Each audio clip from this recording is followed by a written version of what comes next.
Eu, antes mesmo de iniciar a minha apresentação, gostava de cumprimentar a comissão organizadora deste evento, na pessoa da professora Ana Beatriz, e dar-lhe os parabéns e também parabenizá-la pela a conferência inicial, espantosa mesmo. E agradecer mais uma vez amavelmente o convite para estar aqui. Cumprimento também as colegas desta mesa que estão aqui a partilhar comigo aqui estes assuntos, nomeadamente a professora Sueli e a professora Gabriela.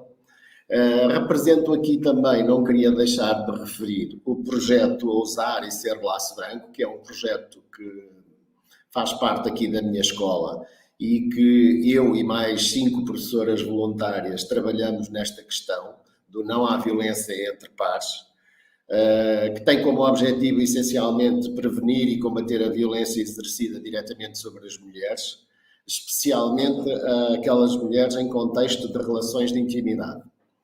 E por isso é um prazer estar convosco aqui a partilhar alguns dados de investigação. Sou também investigador do projeto de investigação sediado na unidade, como já referiram, sobre saúde, género e desenvolvimento. Então, vou dar início especificamente agora à apresentação. Para mudar o slide, é aqui, ok.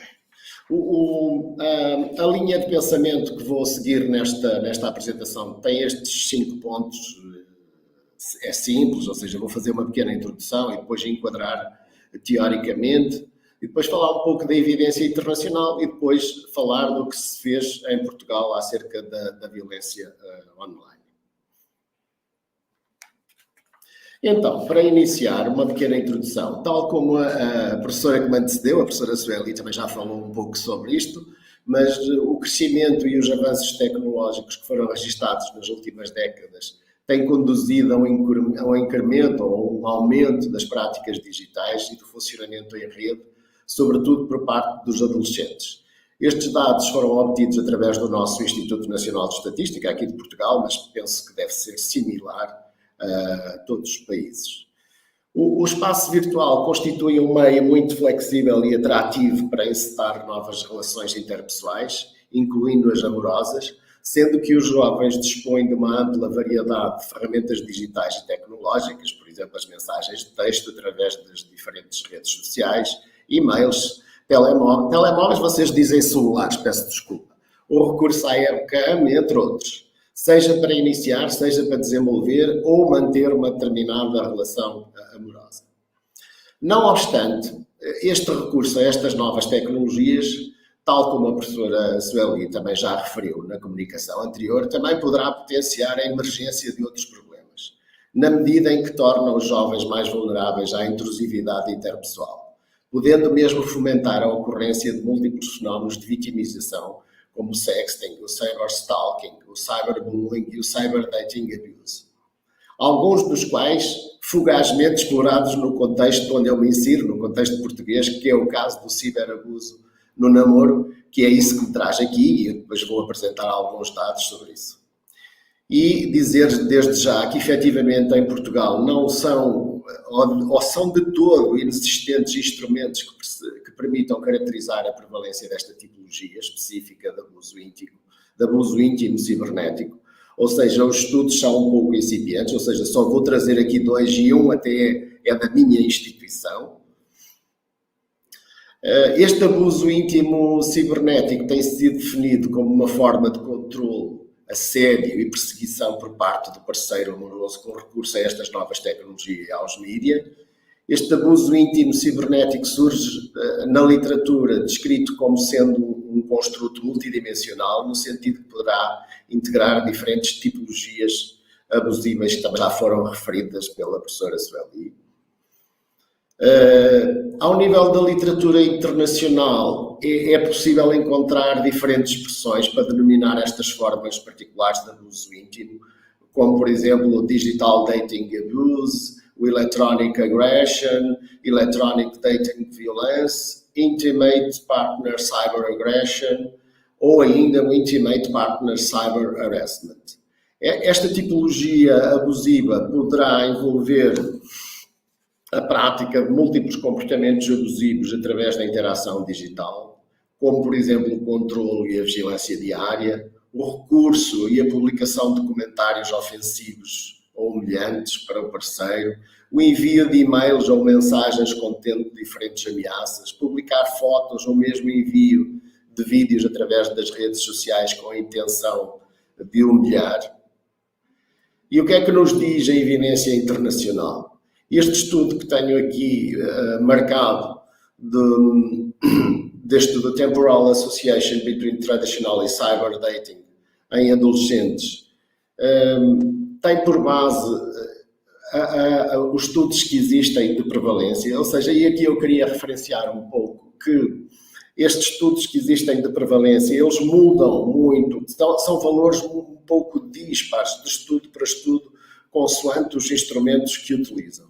Por isso, é um dos trabalhos que os investigadores, pesquisadores, como habitualmente dizem no Brasil, é encontrar instrumentos que nos criem perfis deste tipo de abuso, que nos permita fazer comparações até multicêntricas entre os vários países e assim podermos avançar na investigação. Aviso já que em Portugal não temos ainda muita informação sobre este assunto. No caso deste estudo, por exemplo, refere que 22,2% dos adolescentes foram vítimas de vitimização por abuso íntimo cibernético.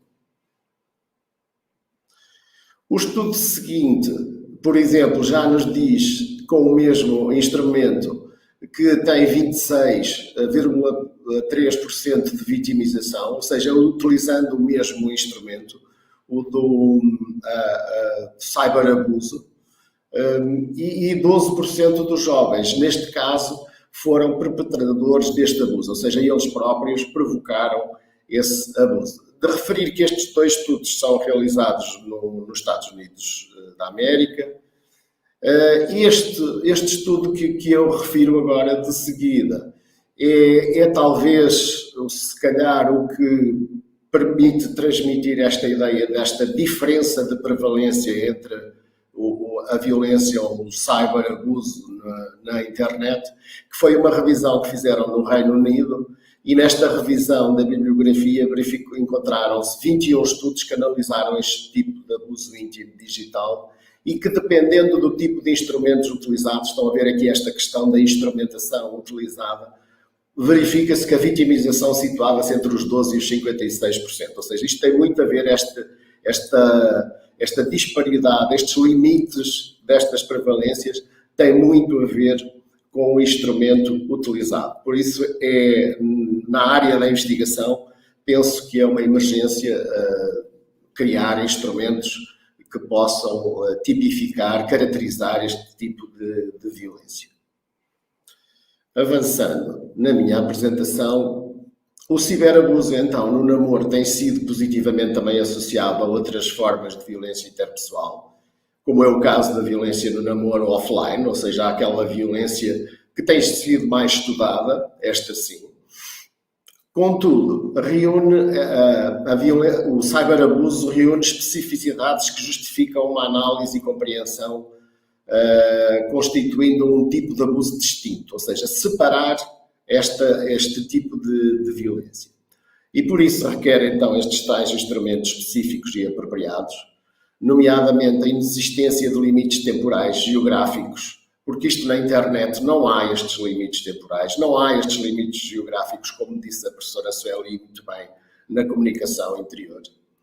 Há um maior risco de revitimização, ou seja, aquelas pessoas que já foram vítimas têm um risco acrescido, e eu aqui estou-me sempre a repetir, mas a professora Sueli também já o tinha referido, atendendo à natureza e permanente e a partilha de mensagens digitais.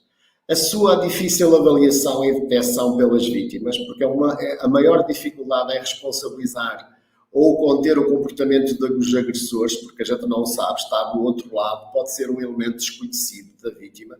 Muitas das vezes não é, o que os estudos nos dizem é que são pessoas conhecidas da vítima, mas podem não ser, porque a gente não os consegue identificar. Há aqui a questão da ocultação do próprio abuso. Então, agora aqui, este estudo foi o estudo mais recente feito em Portugal sobre o Estudo Nacional sobre a Violência no Namoro dos Estudantes no Ensino Superior, que foi aquilo que me tinham pedido para falar um pouquinho.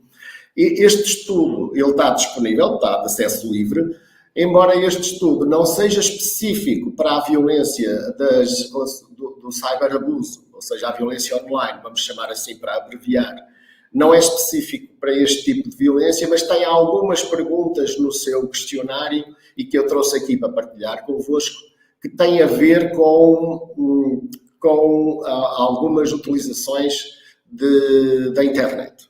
E por isso fiz um pequeno recorte das questões que foram utilizadas neste estudo para partilhar aqui convosco, embora o objetivo inicial deste estudo não era, de facto, a violência online, mas sim a violência no seu geral. Ou seja, o objetivo deste estudo era caracterizar as crenças e as práticas sobre a violência dos estudantes do ensino superior em Portugal. É um estudo que foi feito com universidades e faculdades de todo o país e das ilhas, por isso dá-nos um retrato, se possível, do próprio país. E, passando aqui para o próximo slide, aqui só para vocês verem o número de participantes, ou seja, foram 4.354 estudantes, em que 3.547 identificaram-se como mulheres, 789 identificaram-se como homens e 13 como pessoas não binárias. A média das idades andou aqui muito próxima, dos 22 anos, ou seja, tipicamente de um estudante que está no ensino graduado. A orientação sexual, a maioria tinha orientação heterossexual, a seguir, aqui numa mancha mais clarinha, os homossexuais, bissexuais e outra. Aqui é um excerto de uma das questões que tinham a ver com a internet, que era o recorrer às tecnologias de comunicação para ameaçar ou chantagear, e essas tecnologias poderiam ser WhatsApp, Instagram, Facebook, celular, e-mail ou outras, e verificámos que na sua totalidade 83,3% relataram nunca ter acontecido nenhuma agressão. 0,8% relataram já ter praticado e 14,2% relatam já ter sofrido, ou seja, um número bastante superior em termos de vitimização do que em relação à perpetração.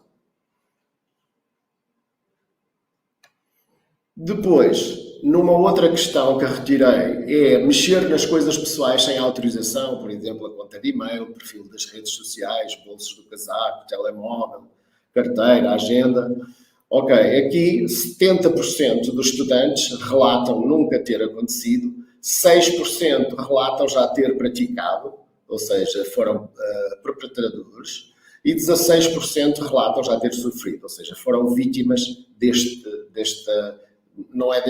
tipo de violência, deste cyberabuso. Uma outra questão que foi usada neste estudo foi a questão de impedir o contacto com a família, amigos ou vizinhos, proibir de falar com alguém, tirar ou desligar o telemóvel. Aqui esta pergunta eu fiquei indeciso se devia colocar aqui, porque ela não é específica da violência online, mas como tinha a ver com o desligar e o de retirar o telemóvel, também a trouxe para partilhar convosco, e aqui 84% dos estudantes, 1,1, relataram nunca ter acontecido e 1,2 relataram já ter praticado, e mais uma vez o valor é superior na questão da vitimização, ou seja, 13,5% relatam já ter sofrido.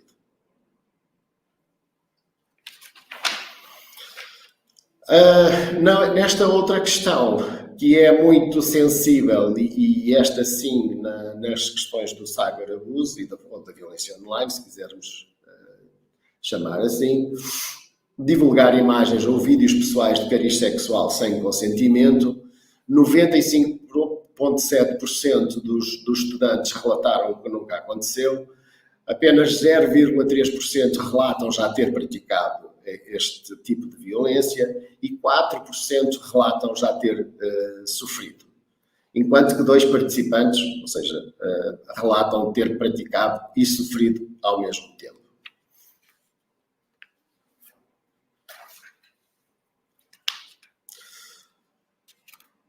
Penso que não passou. Ok. Agora sim, falar um pouco da nossa experiência em Portugal sobre o estudo da violência online ou do cyberabuso nas relações de intimidade ou no namoro, se vocês lhe quiserem chamar assim. Estas duas colegas, a Sónia Caridade e a Teresa Braga, são duas estudiosas também, duas investigadoras, uma da Universidade Fernando Pessoa e outra da Universidade do Minho, que também estudam estas questões. E este estudo, estão a ver que é bastante recente, 2019, foi pioneiro na validação de um instrumento que ficar disponível para a possível tipificação da violência online. E então foi o primeiro estudo em Portugal que tentou validar traduziu e validou para o nosso contexto este tipo de instrumentos. E então, em alguns resultados obtidos por estas duas colegas, demonstram, isto foi a caracterização da amostra, ou seja, aqui queria só chamar a atenção para a área de formação destes estudantes que participaram neste estudo, que são da área das ciências sociais humanas, ciências da saúde e ciências tecnológicas e engenharias. E isto porquê? Porque depois vocês vão ver que eu depois repliquei este estudo destas duas colegas na escola, aqui na minha instituição, ou seja, que são só com alunos da área da saúde, e os valores de prevalência foram um pouco mais baixos. E isto pode ter sido um fator explicativo, porque aqui trabalharam com os estudantes das várias áreas de formação. São essencialmente da licenciatura, a maior parte dos estudantes, e verificámos aqui que 59% dos estudantes foram vítimas de cyberabuso. Na área do controlo, porque este instrumento permite avaliar duas dimensões da violência, o controlo e a agressão direta, e aqui no controlo é a que é mais prevalente, ou seja, 58,8%, e apenas 18% foram vítimas de agressão direta. No caso da perpetração, no total houve 66,9%, na questão do controlo 63,2% e na agressão direta 14,7%. O que visualizamos aqui é que, de facto, o controlo aqui é mais prevalente que a agressão direta. Aqui, então, é um estudo, peço desculpa por este slide, porque isto ficou aqui um bocadinho desformatado, mas este estudo que eu vos vou agora apresentar alguns dados, esse é da minha instituição, os autores do estudo foi no âmbito deste projeto que faço parte, o tal Lousar e Ser Laço Branco, que vos falei no início da apresentação, e fomos estudar a violência online nas relações de intimidade nos estudantes da ISFC, da minha escola. Aqui queria chamar a atenção aqui que são praticamente alunos todos da graduação do curso de enfermagem. Esta amostra é um pouco heterogénea porque a maior parte são estudantes do sexo feminino e por isso pode haver aqui algum viés dos resultados. Enquanto à caracterização do tempo de relação, ou a caracterização da relação de namoro dos estudantes, verificava-se que já em termos de tempo eram relações duradouras, ou seja, uma média de 26 meses que estavam na relação. Em relação aos estudantes que estavam atualmente na relação quando preencheram o questionário, eram cerca de 62% dos estudantes, ou seja, 37,8% não estavam numa relação amorosa.